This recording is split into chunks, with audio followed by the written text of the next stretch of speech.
Jérémy, bonsoir. On va revenir tout d'abord sur l'éviction d'Anne Lauvergeon, patronne d'Areva. Effectivement, et c'est officiel depuis hier soir. Anne Lauvergeon ne fera pas de troisième mandat à la tête d'Areva. Beaucoup de réactions aujourd'hui, d'ailleurs dans le monde politique où l'on fustige la décision prise par le chef de l'État.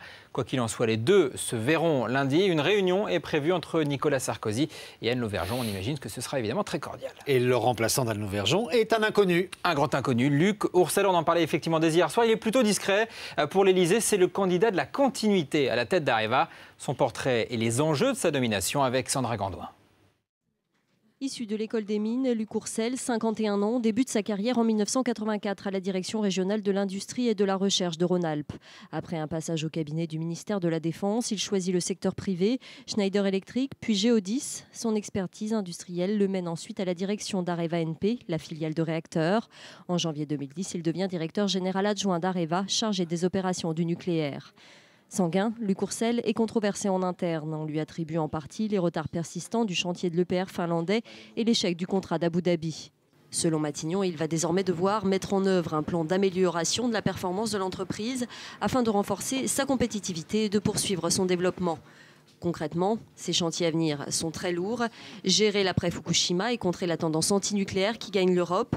Restaurer les finances de l'entreprise qui a accusé une perte opérationnelle de 423 millions d'euros en 2010. Pacifier la relation avec EDF et mettre en service enfin ce réacteur nouvelle génération en Finlande qui aurait dû être opérationnel en 2009. Une réussite obligatoire pour Luc Ourcel, l'EPR représentant la clé de voûte du développement international d'Areva.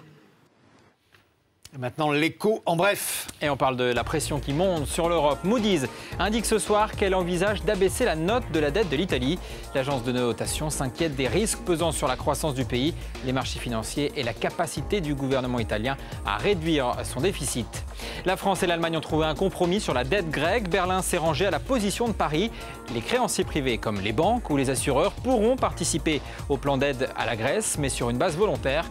Une décision qui devrait débloquer la situation alors que la Grèce a un nouveau gouvernement. Depuis ce matin, le nouveau ministre des Finances, Evangelos Venizelos, aura la lourde tâche de faire adopter un plan d'austérité d'ici à la fin du mois. Après des mois de négociations, la France a officiellement vendu son navire Mistral à la Russie. 2 porte-hélicoptères vont être fournis à Moscou. C'est moins que ce qui était prévu au départ, mais ce contrat rapportera tout de même un peu plus d'1 milliard d'euros à la France. Et puis la course s'intensifie dans les fast-foods en France. Subway, leader mondial du marché devant McDo, prévoit de passer de 260 restaurants aujourd'hui à 1200 dans les 3 prochaines années. Les ouvertures se font à un rythme effréné, un restaurant toutes les 3 semaines dans notre pays.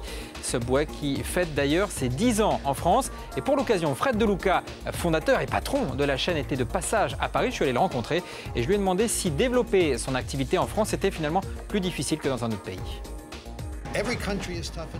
Chaque pays est dur au début. C'est compliqué de poser de bonnes fondations. Il faut construire sa logistique, apprendre les lois, trouver des clients. Mais après un moment, ça devient plus simple de se développer. En France, nous sommes ici depuis 10 ans. Nous avons les fondations pour grandir. Jérémy Baudot, merci. Merci Marc.